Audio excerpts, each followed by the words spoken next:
Hey everyone, if you're just joining us right now, we're going to give it roughly a minute or so until everyone gets into the webinar and start things promptly. Thank you.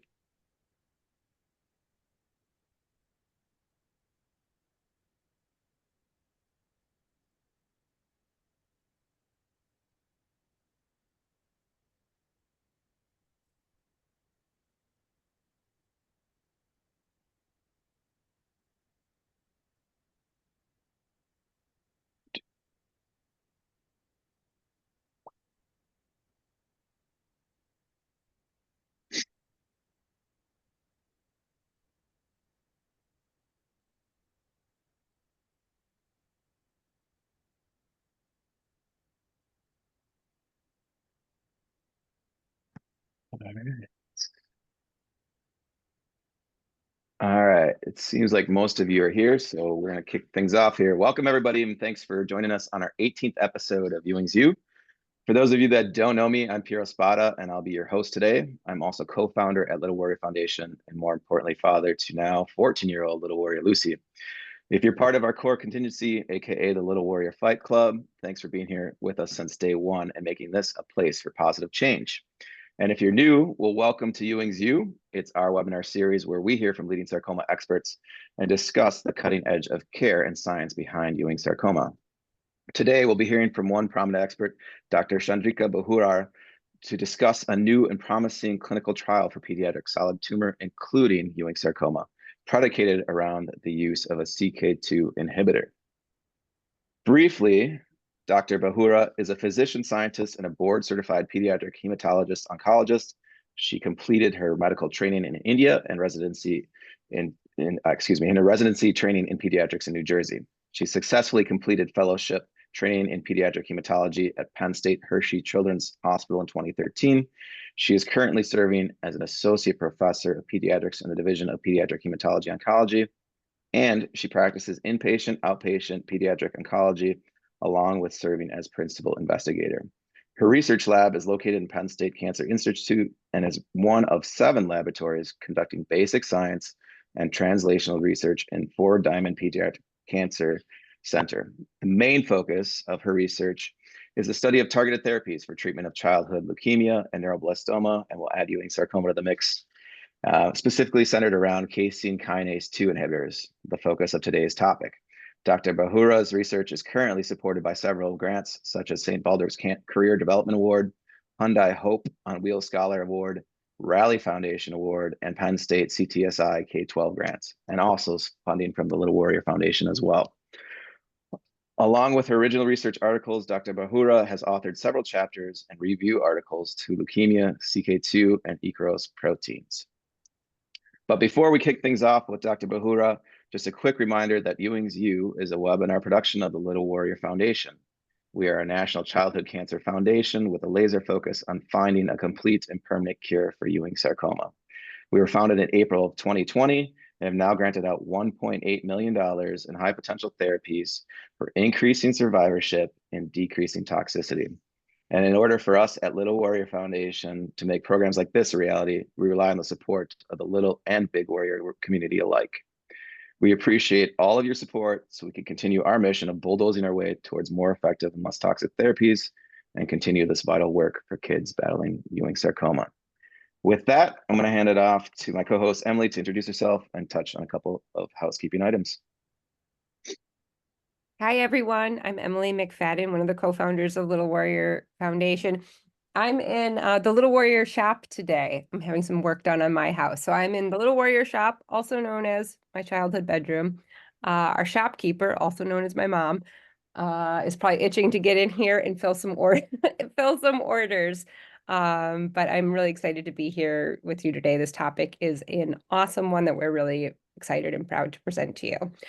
During this webinar, please use the Q&A functionality to ask questions. We will save all the questions for the end, and Piero and I will help organize and field those questions. So please use that functionality as we go. And as a note, we can't discuss specific cases or provide direct medical advice during this webinar. So if we can try to keep your question broad, that will make our lives easier for all of us. So we're really grateful to have you all here with us today. And with that, I will turn it over to Dr. Behura. I'm going to share my slides, just make sure it looks okay. Right. Good afternoon, everyone. I'm Chandrika Behura, one of the pediatric oncologists at Penn State Children's Hospital. Thank you to Ewing and all of you for, allowing me to present some of this work that we have done in our laboratory and in, association with the Childhood Cancer Consortium that is, leading into clinical trial. So I'll talk a little bit about the preclinical work that was done in the lab and how it has led to the clinical trial that is, currently recruiting and active at Penn State Children's Hospital. So as you heard from the introduction, most of my work in the last decade was around the Ck2 protein and understanding how it helps tumor suppressor proteins and oncogenic proteins to either prevent cancer or help the cancer cells grow and thrive better. So our focus was high-risk relapse leukemia for several years before I changed directions and started looking at what does this protein does in pediatric solid tumors, including sarcomas, Ewing sarcoma, and neuroblastoma.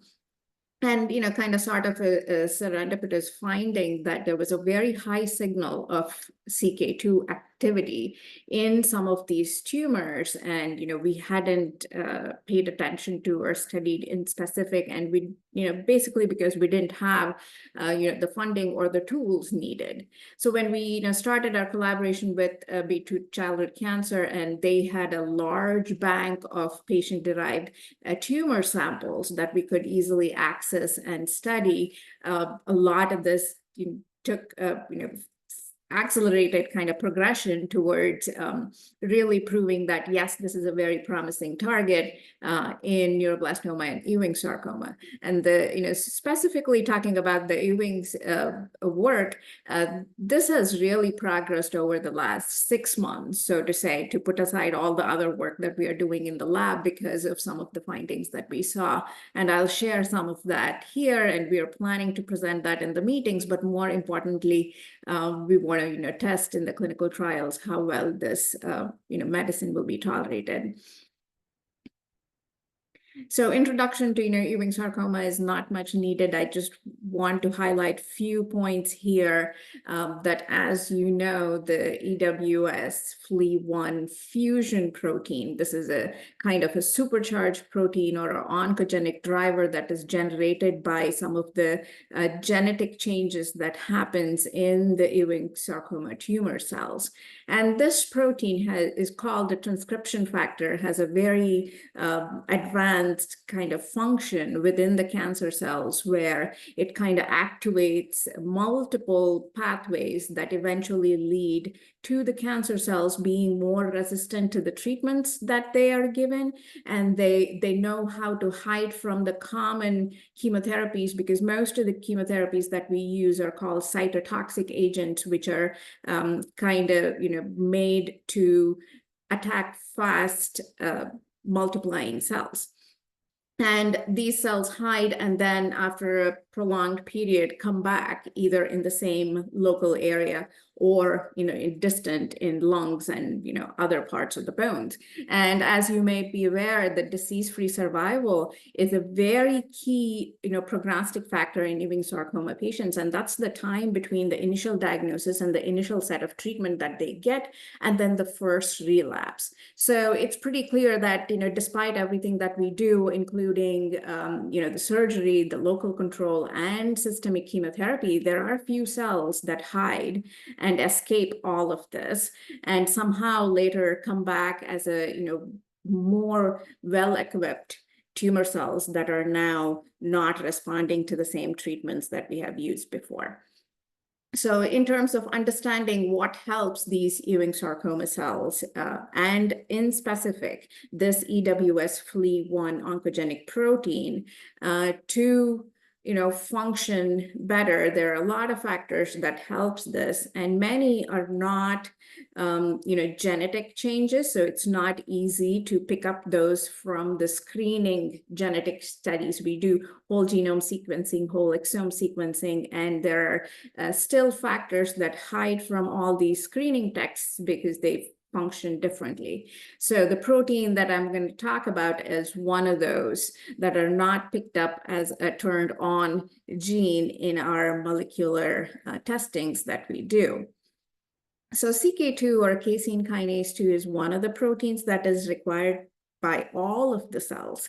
In fact, if you cut off CK2 protein in the mouse models, in the different isoforms, the mouse embryo do not develop. So it's essential for development of normal cells and embryos.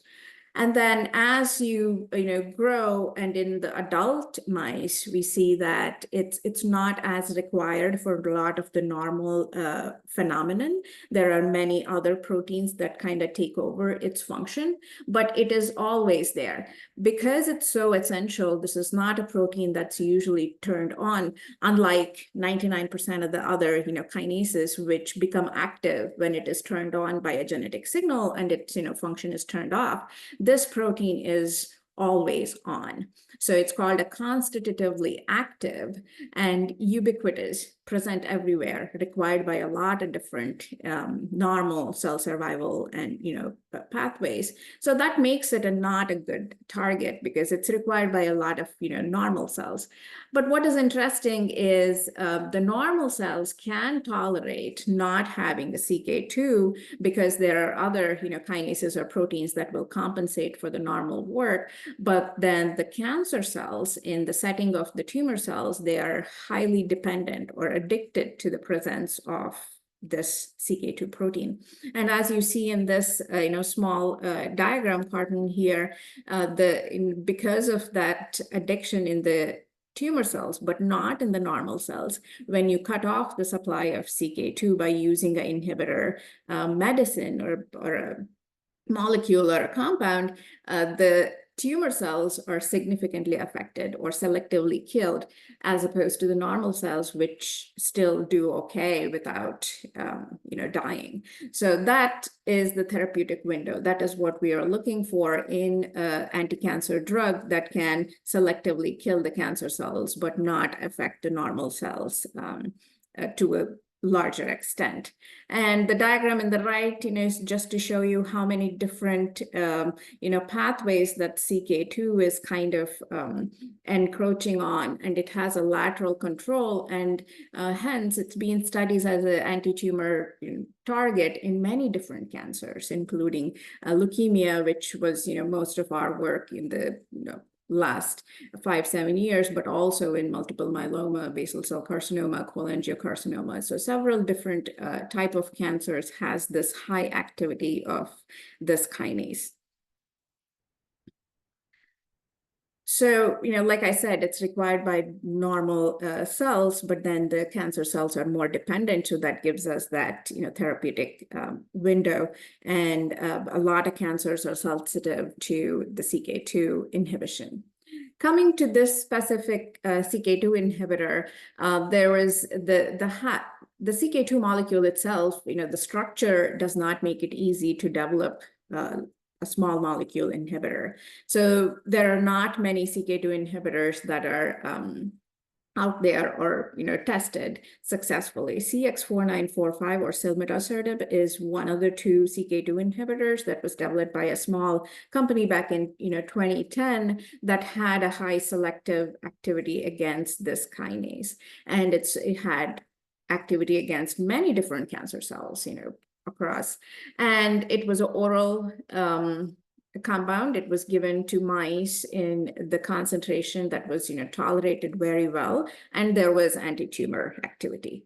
But then it's been 15 years since this drug was developed, when the company that made this drug closed out, and we, as we were studying this target, were trying to pursue the company to provide us the drug for several years, and eventually in the last 3 or 4 years got hand on the compound. Now Senwa Biosciences is, clinically developing this compound in different cancers and working with us to supply not only for our mouse work and studying this in different mouse models, but also supplying the drug for the clinical trial. So here is, some data show when we started looking at the Ck2 signal and the mRNA expression of Ck2 in different type of, cancer cells. This is the database from Beat Childhood Cancer and a lot of different pediatric solid tumor types, including brain tumors, osteosarcoma, and neuroblastoma, rhabdomyosarcoma. You can see that the expression of Ck2 is much higher in Ewing sarcoma, along with several other cancers. And go through briefly some of the work that is done in the lab. This is to be we obtained about 20 samples of patient-derived xenograft samples, which is a very valuable tool to study these new molecules if they are working. And we want to, make sure they're working in multiple cell models and multiple animal models. And the mechanism that we are thinking is, actually true in both of these settings. So we started out with several of the patient-derived cells, and you can see the cytotoxic activity of this compound, and it is between 4 to 6 micromolar concentration. And when we treated the mice with the equivalent concentration of this compound, the mice did very well and tolerated it well, while we saw the effect on the tumor. And here you see the measurement of the immunoblot that shows the measurement of proteins. And I bring your attention to the EWS FLE1 fusion protein that we were talking about. And you see that the abundance of the protein, the quantity of the total fusion protein itself is going down nicely with the concentrations that we use to kill the cells. And the EWS FLE1 mRNA expression that you see in this figure is also consistently going down. And EWS FLE1 is a very short-lived protein in the cell. It's about lives only about 4 to 6 hours. There is a lot of factors that go into keeping this protein stable, and we think that the Ck2 inhibitor, Ck2 somehow facilitates the stability of the EWS FLE1 fusion protein, and the Ck2 inhibitor kind of accelerate or enhances the degradation of the EWS FLE1 protein through the ubiquitin and the proteasomal degradation. And that's the mechanism we are still trying to understand better in the lab, but then eventually that's leading to several of these things in the cells. Down here you see the migration and the invasion. This is a very important characteristics of the tumor cell, which in the body or in the mice is translated into metastasis. So it significantly decreases the ability of the cells to move across a plane, and invasion is moving through the barrier. For example, if it's in the blood or a bone, getting into the lymphatic system or the blood and to get into a distant place and eventually show up as metastasis. So this is just a in vitro or outside the body kind of simulation of similar mechanism. And here you see the synergy of using this compound with irinotecan, which is one of the active cytotoxic medicine that we use in Ewing sarcoma, and you see a very nice synergy. The more red that you see on that synergy finder map, it indicates more synergy, that they both act together and create a lot more cytotoxic activity, as you see here.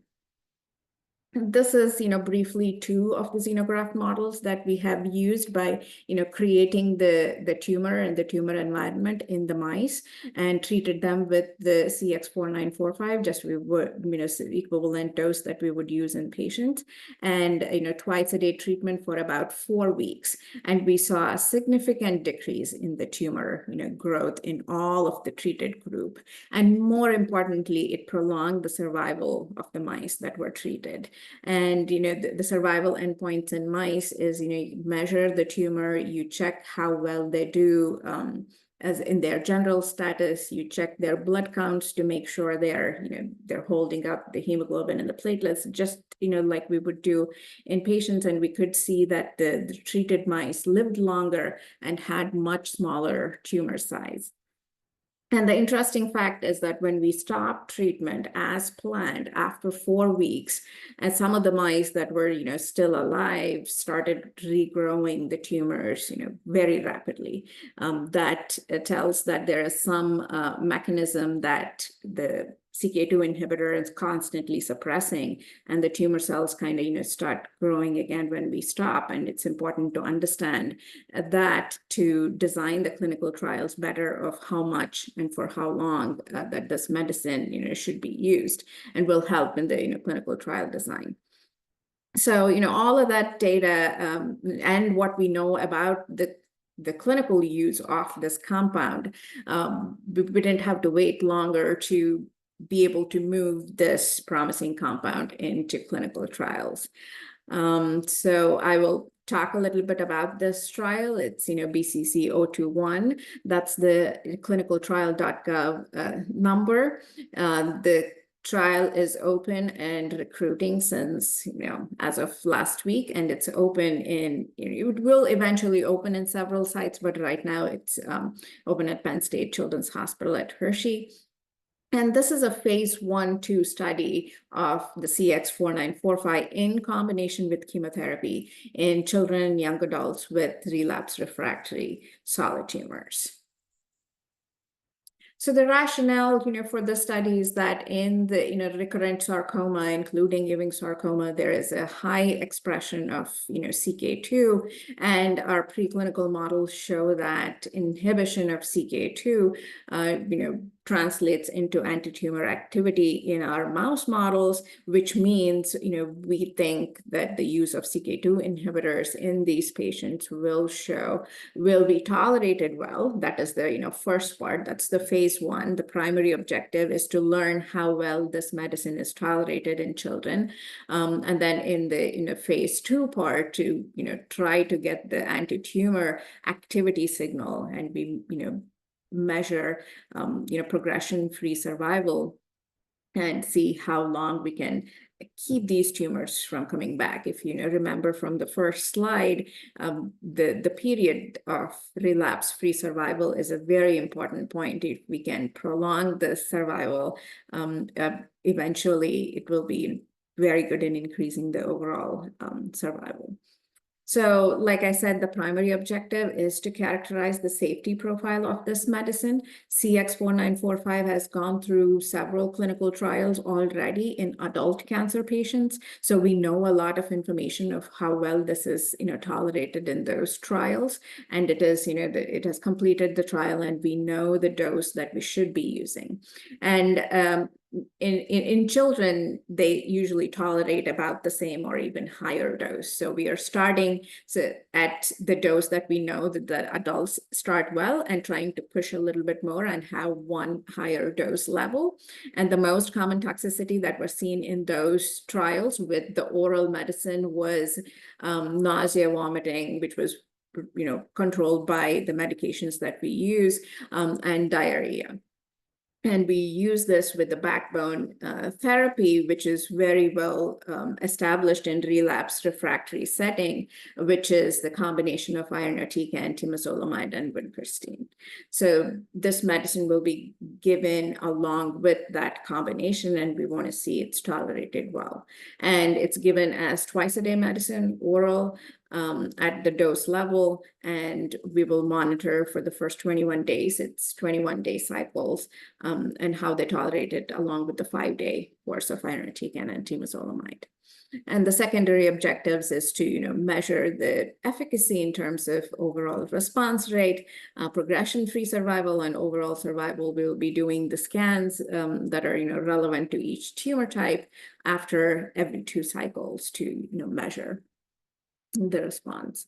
And the phase 2, once we see the tolerability signal and know the dose that we will be moving forward to, and see that there is efficacy, at least 2 to 3 patients in a cohort of 6 of that same disease type, then we will move on to the phase 2. In phase 2, we have 2 core disease cohort arms. One is neuroblastoma and one is Ewing sarcoma so far, and then that main focus there is to see if there is efficacy signal with using this medicine along with the backbone of vincristine, irinotecan, and temozolomide.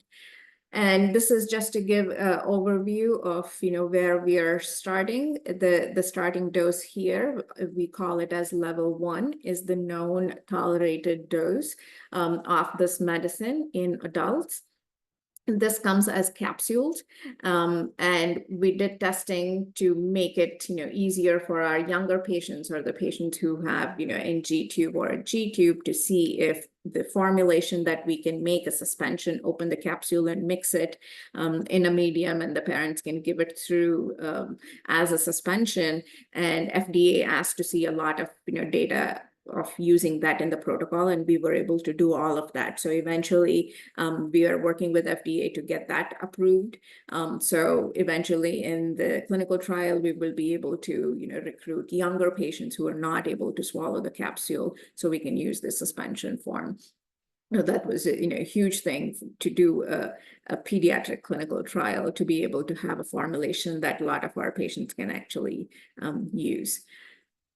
So that is an overview of a 21-day cycle. And the first cycle is where we are watching for the dose-limiting toxicities and to make sure it's tolerated well. But then there is an option to continue on this medicine for up to 24 cycles, especially if we see anti-tumor activity signal and the stable disease or some minimal response. And if they are tolerating well, there is option to stay on this medicine for up to 24 cycles. And then once the therapy ends, we will be following them for a long time, at least 2 years or longer.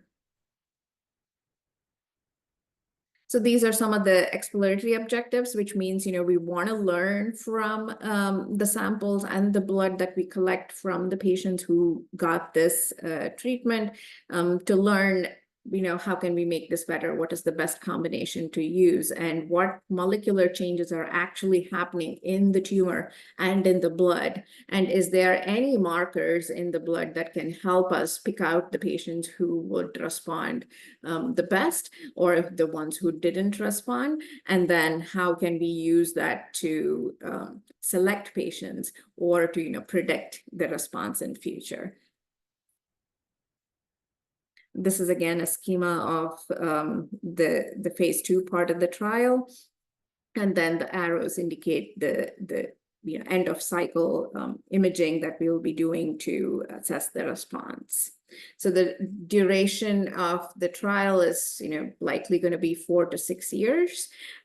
For the phase 1 part, we are looking at 18 patients of all sarcomas, including neuroblastoma, Ewing sarcoma, osteosarcoma, rhabdomyosarcoma, and liposarcoma. We picked these diseases based on what we already know in the literature and from our work of Ck2 being a potential target. And Ewing sarcoma and neuroblastoma, we know the most, but there's already published data. The Ck2 is also being tested in medulloblastoma from Pediatric Brain Tumor Consortium from St. Jude group, and they have completed the early part, phase 1, where the patients have younger patients have tolerated about the dose that we are starting at. But that's a single agent study. This is the first time we are testing in children, and also in combination with the chemotherapy medicines in these sarcoma groups. And so far, it seems to be a safe medicine. So that's a very brief overview of the phase 1 part of the clinical trial that we are getting started. And for more information, there's clinicaltrial.gov with all the necessary details of the eligibility. We are looking at all patients younger than age 30 at initial diagnosis. So even if they are older than 30 years old, but their initial diagnosis was 5 years ago when they were 30 or younger, they would still be eligible for this study. And there are more details on the eligibility on the trial site, or please feel free to contact any of us. I'm the study chair. Dr. Brown is the site PI at Penn State, and Dr. Scholler is the director of the Beat Childhood Cancer Consortium, who is leading the clinical trial. So we plan to open it in more than 10 sites, who are the BCC site at different hospitals, and that will eventually take some time. But Penn State and Hershey is the lead site, and the study is active right now. So here is the contacts if anybody is interested in learning more. And then, this would be my last slide in acknowledging all the support that we have gotten, and my lab members and Dr. Scholler's lab, who is provided with all the samples, which was crucial in learning more about the Ck2 and the pathways and how this drug works, and all our funding support, and of course Ewing's U for supporting the Ewing sarcoma work, specifically the work that has led to the clinical trial so far. Thank you. I'm happy to take any questions.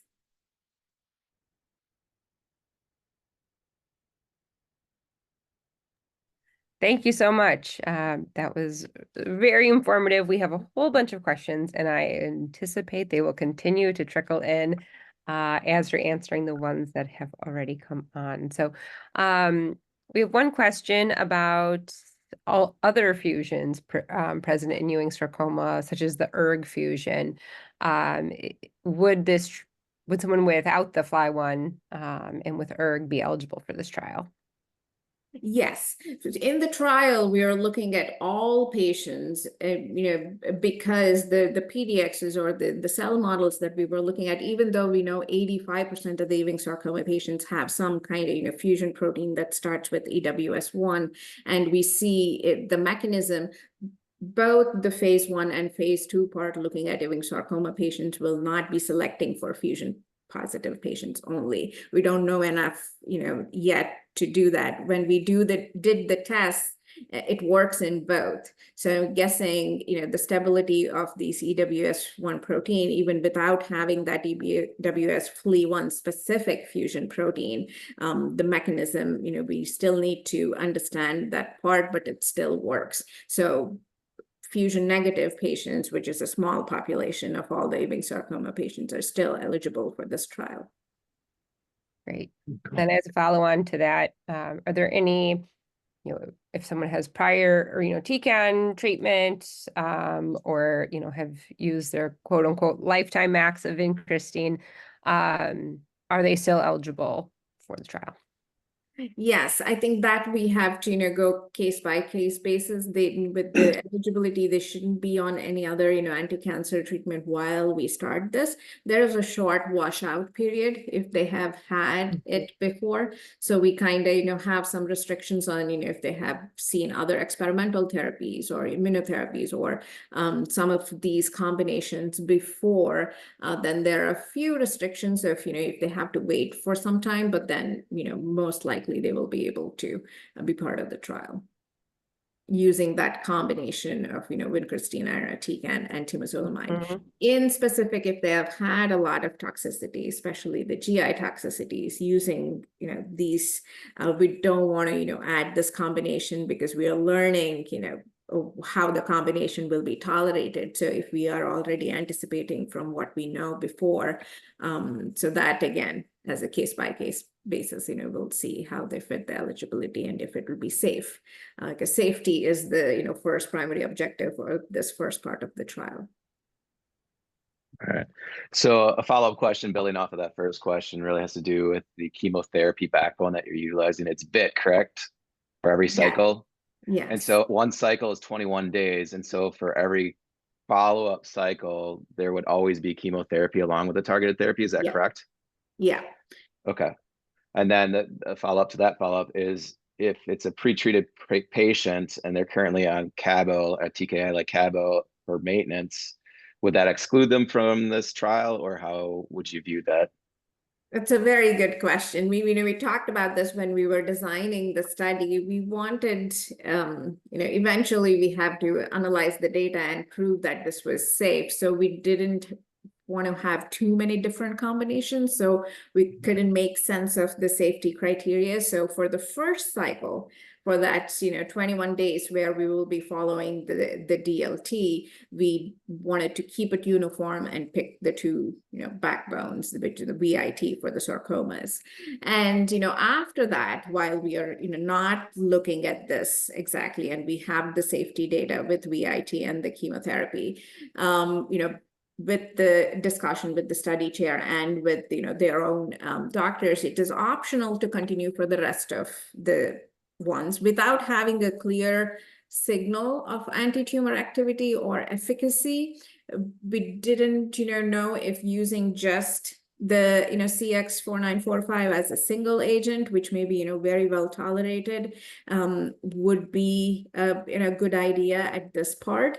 But once we are out of that DLT, which is the first 21-day cycle, the future cycles, if they are not on study and, working with the company, especially if they showed some response, we could, talk about if they can, continue on the trial, getting benefit from this drug or use a different backbone. So that's the reason why we, chose this as a backbone and, to collect the data with the first few responses that we have a uniform data. Okay, thank you. For this 21-day cycle, how many days would you anticipate a patient to be inpatient at the hospital? So if they don't have to be inpatient for this treatment, this is a oral medicine, and we have a schedule of when they will have to come to clinic. But since, the irinotecan and the temozolomide, the 5-day cycle is usually, given as inpatient, if you have, Monday to Friday, if you can get it as an outpatient infusion, get those two medicines, this is an oral medication that you can take at home, and doesn't necessarily require an inpatient stay for this medication.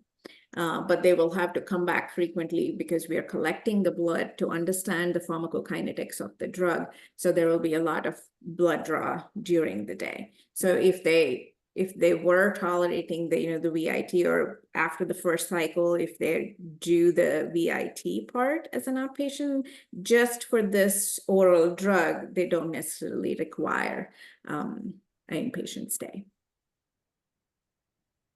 So can you give chemo not outpatient?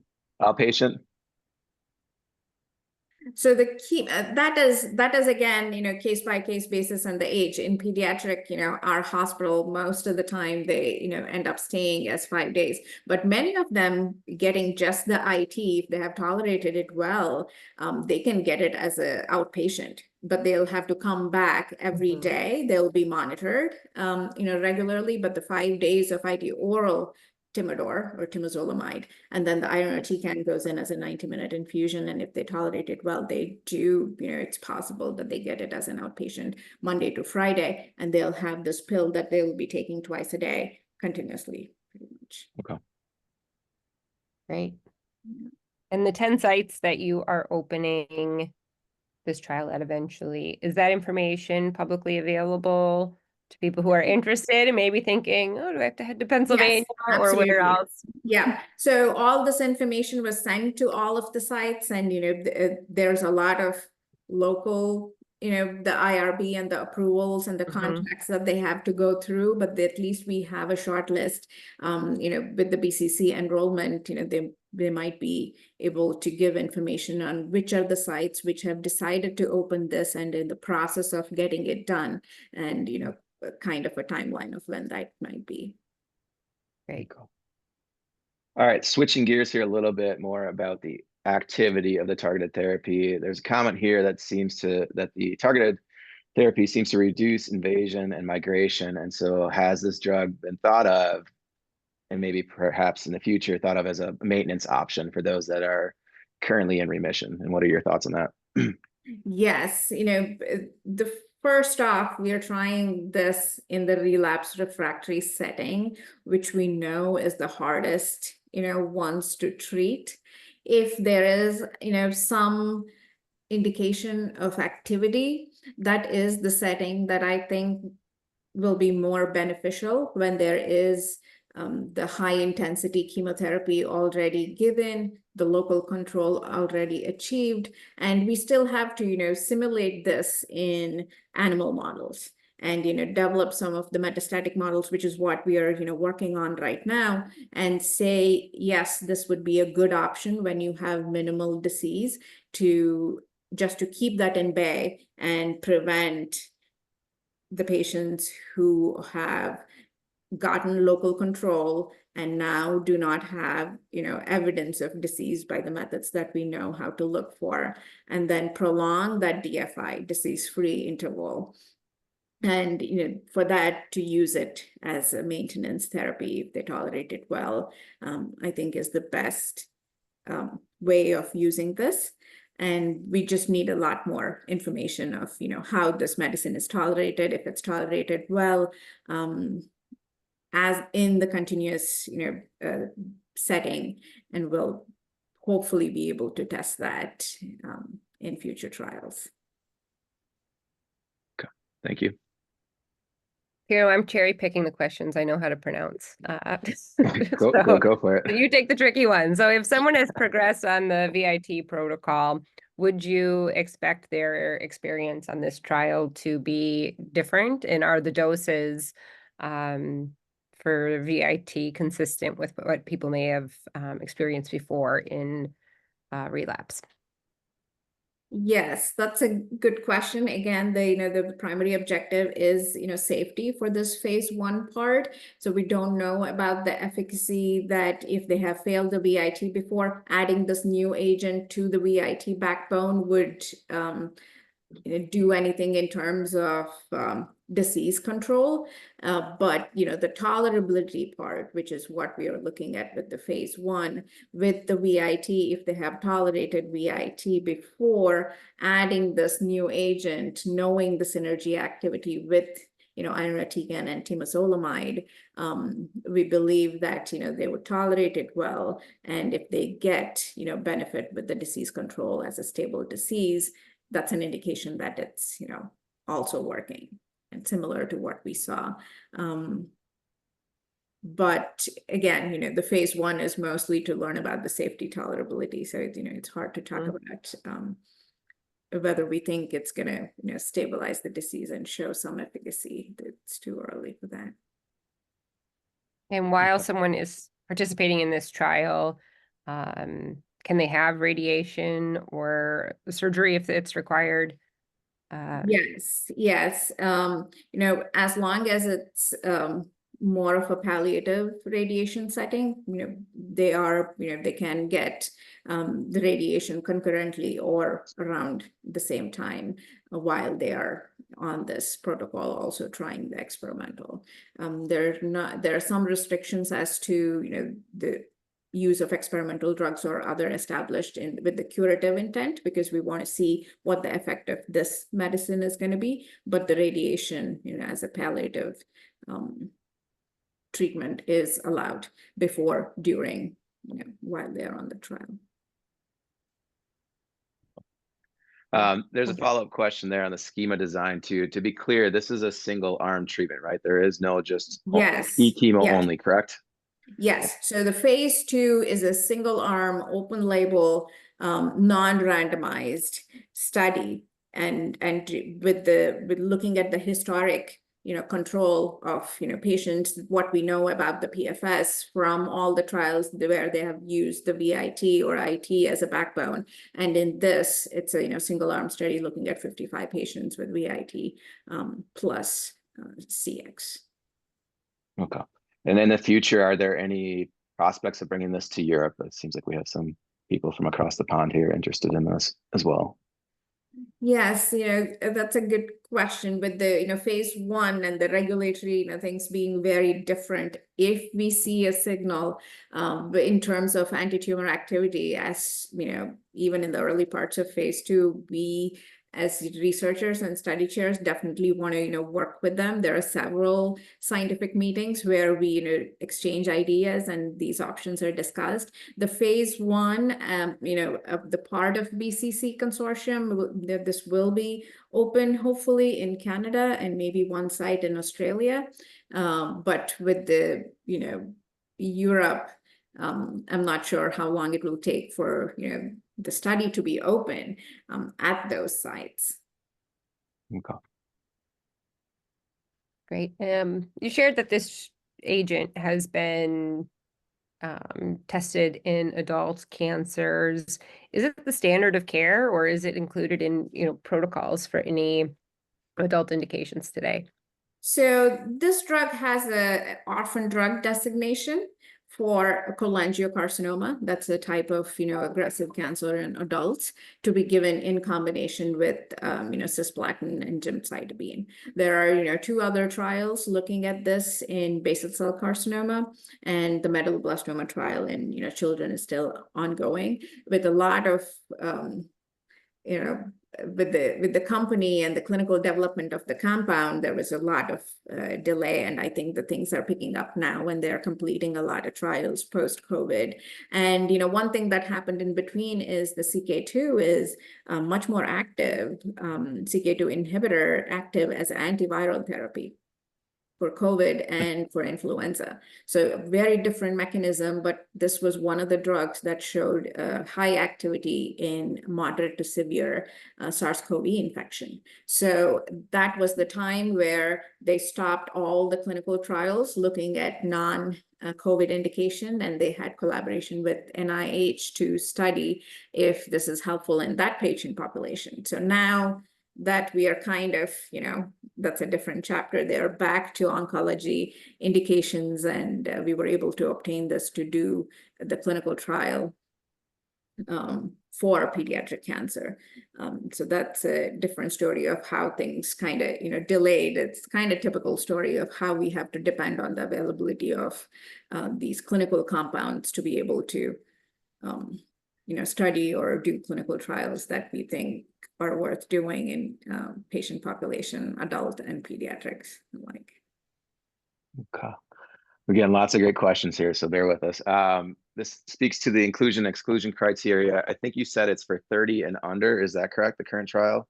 Is there a means for those greater than 30? It seems like we have some adult patients that are interested to get access to this drug, and if so, how? So if the initial diagnosis was at age 30 or less, and say if they are, 34, 35, it's still available, but there are no clinical trials for adult population. Not to say that at this time there are several adult sarcoma group. We are hoping to publish this data soon. We are presenting in a lot of meetings, and hopefully there, we are hoping there will be some adult sarcoma colleagues and collaborators who would, pursue a similar trial in adult population. But right now, through BCC and with how we are doing it, it's mostly young adults and children. Okay, thanks. All right. Looks like a couple of the remaining questions have been answered with in terms of prevention of relapse. Here I go. Has this trial been tested with Ewing's in Here, help me out here. Meninges, yeah. Leptomeninges. There's no good way of simulating this in animal models. We are yet to learn how well this medicine kind of gets into the brain. But then if we have any patients with the leptomeningeal relapse or have disease on the linings of the brain sac, so to say, they will be eligible for the study as long as we have a valuable and measurable disease, and if it's through the scans. but we don't know, if it will be, particularly effective or, well tolerated in that population. But they will be eligible for this study. We just have to, go case by case basis and, look at the scans before we make that determination. Great. Okay. Thank you. And thank you, anonymous attendee, for the new vocabulary. Yeah. Yeah. No kidding. Are you using CK2 expression at all as a screening method for this trial? I guess that's a question that just popped in my head. So, we are not using that as a screening to, select patients for these two phases of trial, but we are definitely collecting that information through one of the genomic sequencing companies is, sequencing all of the, the tumors that we are collecting. We're collecting the blood sample and biopsy tumor samples wherever available. So we want to measure the activity and the protein expression along with the mRNA expression of CK2, and then, see how that is helpful if that signal and the measurement correlates with the response at all in these patients. So once we know, once we collect all of those data, by the end of the trial, we may, come out and say, this very high expression patients will benefit the most from this medicine, or regardless of the CK2 expression, as long as you have the fusion or not. So there is, those data will be collected. That's a big part of the correlative and the exploratory aims that are designed. But for this phase 1 and phase 2, there won't be any selection based on the CK2 activity level or the genetic classification of the fusion status of patients. And is that a biological correlate that you'll track over time, or is it just at the onset of when you receive a patient, like one time versus over time? No, the plan is to actually look at it at each time that we are going to do the imaging to look for a response, also collect these and, see how that correlates with the molecular, response and the changes. Awesome. Thank you. And because there's a medulloblastoma trial out there right now, candidates who have mets in their brain, are they a good candidate for this? Does this agent pass through the blood-brain barrier? We don't have that as an exclusion criteria. I see, that would be a very small and rare, population. But not a lot of, data is published from the current medulloblastoma study about efficacy. All we know is they tolerated it, well, and they're moving to the next step. So once we know more, and if we, have some patients in our own trial that we have information about that, we'll be able to talk more specifically to that. Okay. Another question came in here with regards to tumor biopsy. Is that something that you would prefer to take yourselves upon enrollment of this trial, or is that something that patients can have sent your way prior to seeing if this is a suitable option for them? If they have had a confirmed tissue diagnosis at relapse, and if it is within a certain time period when they enroll, they don't have to rebiopsy. We'll do all that times. But if it's been a long time, if it's a relapse, and then we recommend, and we can do in our center along with the imaging to be able to obtain the sample. Just to allude, when at relapse, a lot of molecular changes would have happened, and the tumor is very different from the diagnostic biopsy confirmed tumor. So there's a lot of value in collecting the biopsy sample. So for that, we do make every attempt to obtain it at enrollment, or if they have had it in very near time at the enrollment, we can obtain that and use that part. Okay. Thank you. Just a couple more minutes here. Em, you got any more questions here? It looks like we've answered most of them. There's maybe more general Ewing's question from an attendee. You mentioned that Ewing's hides in the body. Is relapse inevitable in the majority of Ewing's patients, whether localized on diagnosis or not? 70% the patient, especially if they had had metastatic disease at diagnosis, tend to relapse, and most, at least 3/4 of those are within that 2 to 5 year period. And the prognosis, even with the local disease, if they relapse less than 2 years, the overall survival at 5 years is only 7%, as opposed to 30%, which is still not good if they have a relapse-free survival for 2 years or more. So yes, I mean, the modalities that we use to look for disease clearance at the end of initial determined therapy are not good enough to pick out all the very small minimal residual disease, if we can use that term, from some other cancers, what we have learned. So there is a good chance that the cells might be hiding, and something more as a maintenance therapy or some kind of treatment may help few patients to prolong that, prevent those cells from coming back in the later time. Okay. All right, I got one last question for you, and it goes back to your preclinical testing of the mouse. When you stopped your CK2 inhibitor and the tumors rebounded, did you at all test to re-challenge those mice to see if they would respond again with the inhibitor, or is that ongoing We could work? not. That's a very good question. That'll be a very interesting experiment that we are designing right now, because once we stopped the treatment, the progression was pretty quick, and then Okay. the size of the tumor reached the endpoint where we have to end that experiment. But with the next part, that was only 2 animals out of 10 or 20 that we were testing, but we are starting another experiment with a larger group size to exactly test that.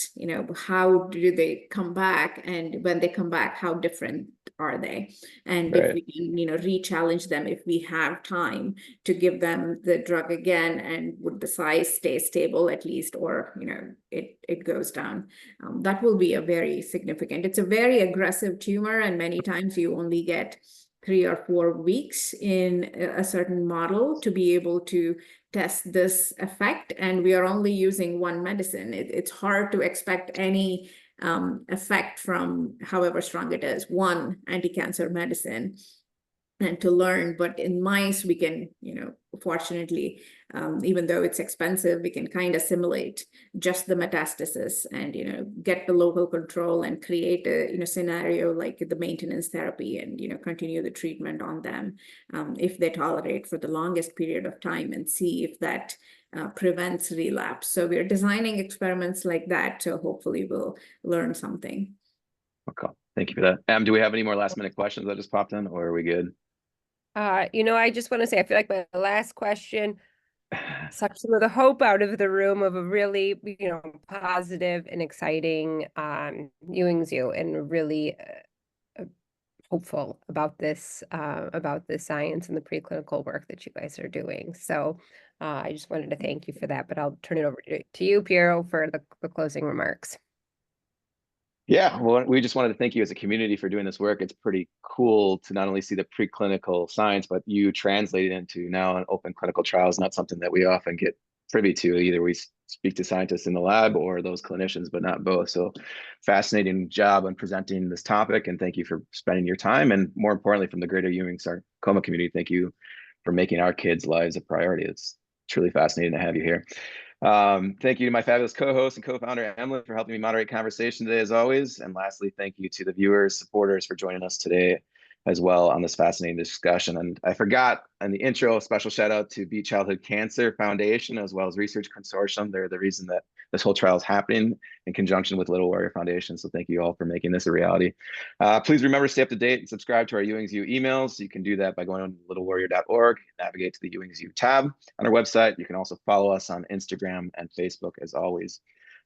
That's it for now. Hopefully you enjoyed this episode, and we'll see you here next time. And in true Little Warrior fashion, on the count of 3, it's just a simple swords up. Everyone, 1, 2, 3.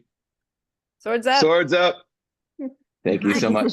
Thank Take you care. very much for having me. You know, with all the work we have done over the decade, the Ewing sarcoma work that was done in the lab was translated to clinic. And, you know, that's a lot to say about how Beat Childhood Cancer and Ewing's U have come together to make that translation happen.